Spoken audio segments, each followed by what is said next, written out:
નાથ મુજને મતિ શુદ્ધ દેજો, હૈયે સદા સેવક ભાવ રહેજો.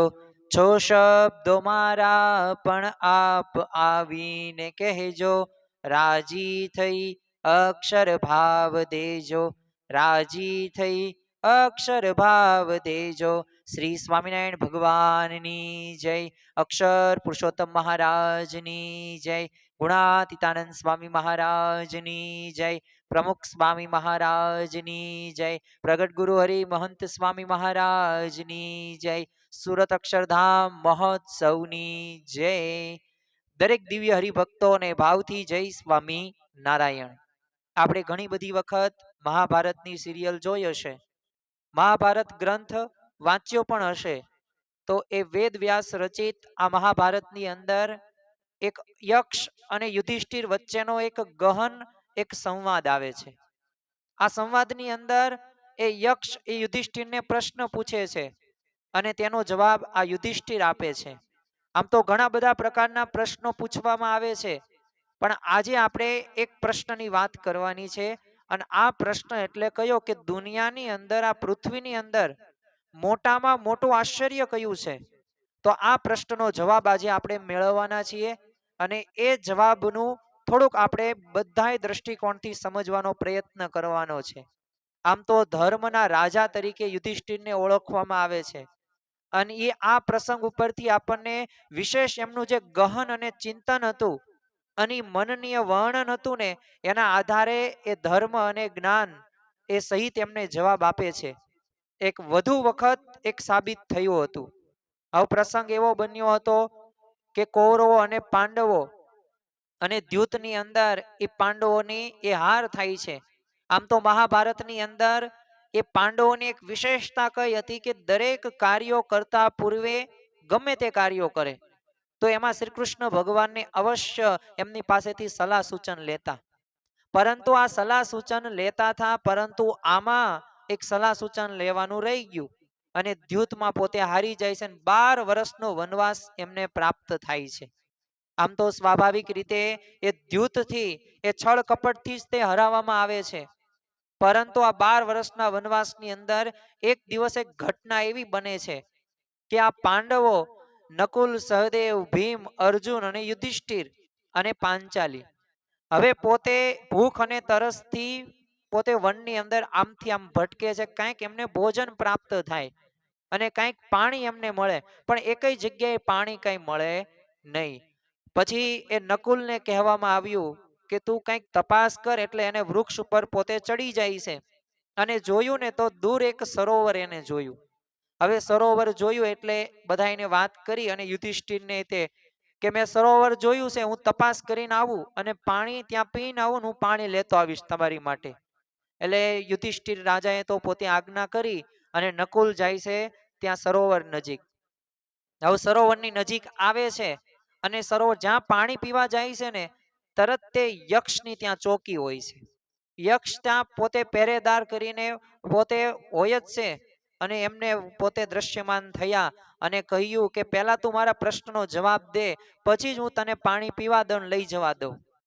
એટલે હવે આ જે નકુલે તો બહુ રસ લીધો નહીં અને પાણીની તરસ એટલી બધી લાગી હતી એટલે પાણી પી લીધું અને એનું મૃત્યુ થાય છે.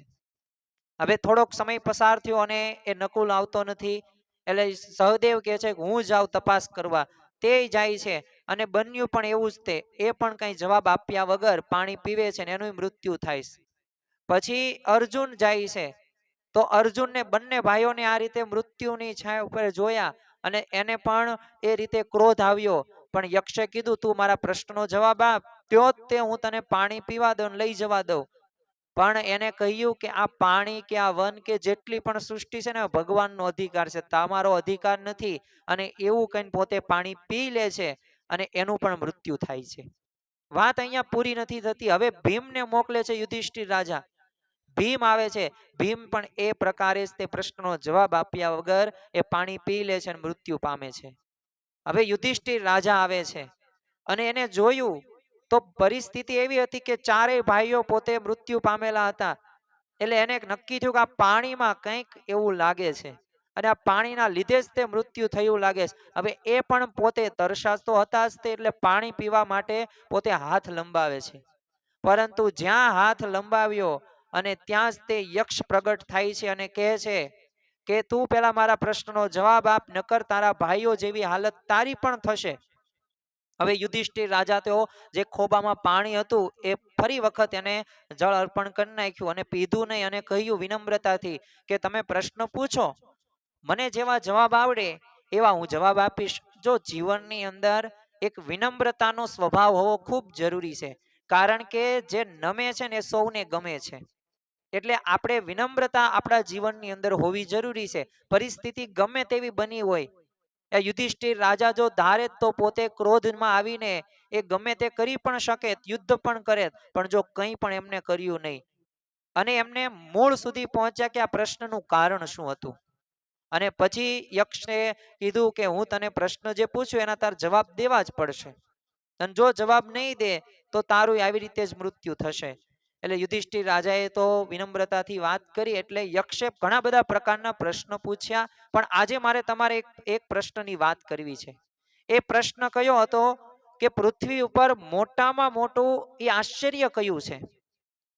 કે આપણા જીવનની અંદર જ્યારે આપણને આ પ્રશ્ન પૂછવામાં આવે ને તો આપણે શું કહીએ, ઓહો ભગવાને કેવા પૃથ્વી બનાવી, કેવો ચંદ્ર બનાવ્યો, તારા જોવો, સૂર્ય જોવો, નદી જોવો, સરોવર જોવો, આ પહાડો તો જોવો, આ મનુષ્યનો દેહ તો જોવો, 5 જ્ઞાનેન્દ્રિયો, 5 કર્મેન્દ્રિયો, 11મું મન, આ સિંહ જોવો, એનો ખોરાક અલગ, હાથી અલગ, એનું કંઈક શક્તિશાળી કંઈક વિશેષ બધાનું અલગ અલગ જોવા મળે છે. એટલે આપણને આ પ્રકૃતિને જોઈને કંઈક આશ્ચર્ય થાય છે ને આશ્ચર્ય થવું જ પડે. પણ યક્ષે કેવો અઘરો પ્રશ્ન પૂછ્યો કે પૃથ્વી કે આ દુનિયાની અંદર મોટામાં મોટું આશ્ચર્ય કયું છે? આ બધાય તો આશ્ચર્યો છે જ તે, કારણ કે આપણે ગમે તેટલું સંશોધન કર્યું પણ માણસનો વાળ આપણે બનાવી શક્યા નથી, લોહીનું એક ટીપું બનાવી શક્યા નથી. એટલે આ ભગવાનની એક અદ્વિતીય કહેવાય ને, અકલ્પનીય, અવિસ્મરણીય એક કહેવાય ચમત્કારો છે કે જે ચમત્કારો આપણે કરી શકતા નથી. એટલે આવા પ્રશ્નો આપણા હોય છે જવાબની અંદર, પરંતુ યુધિષ્ઠિર જવાબ દે છે અને આ જવાબ રહ્યો ને એ આપણે અંતરની અંદર કંડારી દેવાનું છે. યુધિષ્ઠિર રાજા એ પોતે યક્ષને કહે છે કે રોજ હજારો માણસો મરે છે, રોજ હજારો માણસો મરે છે, છતાં એ બાકી રહેલા એ માણસો એવું ધારે છે કે અમે સ્થિર છીએ, અમે અમર છીએ, અમારું મૃત્યુ થવાનું જ નથી. બસ આ જ મોટામાં મોટું આશ્ચર્ય ગણી શકાય છે.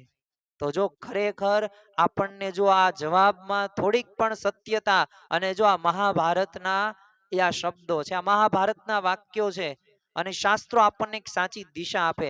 હવે આ વાક્યને આપણે થોડુંક અંતરદ્રષ્ટિ કરીને સમજવાનો પ્રયત્ન કરીએ ને, હવે આપણે કેટલું બધું અભિમાન કરીએ છીએ કે હું ન હોત ને તો આ ન થાત, આ મારાથી જ થયું છે, અને આ પ્રકારે જો મેં કામ ન કર્યું હોત ને તો તું નિષ્ફળ જાત. કેટલું માણસ પોતે અભિમાન રાખતો થયો છે. પરંતુ જો થોડોક આ જવાબ સામે આપણે જોઈએ ને ત્યારે આપણને ખ્યાલ આવે કે વાસ્તવની અંદર એ કોઈ પણ ક્ષેત્રની અંદર એ ગમે તે વ્યક્તિ આગળ વધતા હોય ને તો એના પાછળનો એક જ તે ખ્યાલ હોય છે, અને એ ખ્યાલ એટલે કે એ આપણે કંઈ પણ નથી. આપણે આપણું નામ પણ સિલેક્ટ નથી કરતા, ગામ પણ સિલેક્ટ નથી કરતા, જાતિ, ધર્મ કે દેશ કોઈ પણ બાબત આપણે નક્કી નથી કરતા, પણ છતાં આપણે કેવું રાખીએ છીએ કે હું તો અમર છું, મને મારું મૃત્યુ તો આવવાનું જ નથી. અરે સવાર પડે ને સાંજ પડે છે, દિન ઉપર દિન જાય જી, આજકાલ કરતા આવરદા જોને ઓછી થાય જી. એ શિશુ અવસ્થા ગઈ, એ બાળ અવસ્થા એ ગઈ, અરે એ તરુણ અવસ્થા પણ ગઈ, એ યુવાની પણ ગઈ, એ આપણી ગૃહસ્થ જીવન પણ ગયું, અને સાથે સાથે ગૃહસ્થતા પછી હવે વૃદ્ધાવસ્થા પણ ધીમે ધીમે જાય છે અને આપણું મૃત્યુ થશે. પણ તોય માણસને શું લાગે છે કે મારું મને મને કંઈ થવાનું જ નથી, હું તો બસ એમનામ આ લોકની અંદર જ રહેવાનો છું. પણ એવું નથી, મૃત્યુ જો નિશ્ચિત છે પણ સમય કેવો છે? અનિશ્ચિત છે. ભલે આપણને એવું લાગતું હોય, પણ જો બધાય પોતપોતાના સ્ટેશન આવશે ને ઉતરી જશે, કારણ કે બધાય તે ઘરના સભ્યો હોય કે જેટલા સગા સંબંધી પરિવારના સભ્યો હોય એ કેવી રીતે મળ્યા છે, તો સરસ મજાનું એક કડી આવે છે, સંસ્કારે સંબંધી સર્વે મળ્યા રે. એ સંસ્કારે બધાય ભેગા થયા છીએ. અને જો આ એક સમજ આવી જાય ને તો આપણામાં અહંકાર તૂટી જાય. અરે જીવન આપણું એક પવિત્ર બની જાય અને આપણે ભગવાનની પ્રાપ્તિ પણ કરી શકીએ. અને ઘણી બધી વખત આપણે એક ભજન સાંભળ્યું હશે કે આ કાયામાંથી હંસલો રે ઓ ચિંતાનો ઉડી જશે. આ કાયા છે, આ કાયામાં હંસલો કહેતા કે આત્મા ઉડી જશે, ખબર પણ નહીં પડે. તમે કેટલું ભેગું કરશો, તમે કેટલું જોશો, તમે કેટલું સાંભળશો, અરે કેટલી સંપત્તિ કે ધન કે પૈસા પણ ભેગા હશે ને સત્તા આવડત પણ છતાં કંઈ સાથે આવવાનું નથી. એટલે એક વાત તો અહીંયા સ્પષ્ટ ખ્યાલ આવે કે આપણને આ મનુષ્ય દેહ મળ્યો છે તો આપણું આત્માનું કલ્યાણ કરી લેવું જોઈએ, ભગવાન ભજી લેવા જોઈએ. તો આપણા જીવનની અંદર આ મોટામાં મોટું આશ્ચર્ય છે ને કે રોજ હજારો માણસો મરે છે પણ છતાં બાકી રહેલાને શું લાગે છે, આપણા તો એ પાતાળે છે પાયા નથી. એવું બધાયનું મૃત્યુ નિશ્ચિત છે, જેનો જન્મ છે એનું મૃત્યુ નિશ્ચિત છે. તો આપણા જીવનની અંદર એક લક્ષ્ય સાથે, એક આત્યંતિક કલ્યાણ માટે, એક મોક્ષ માર્ગે એ આપણે આગળ વધી શકીએ, એ જ આજના દિવસે પ્રાર્થના. શ્રી સ્વામિનારાયણ ભગવાનની જય.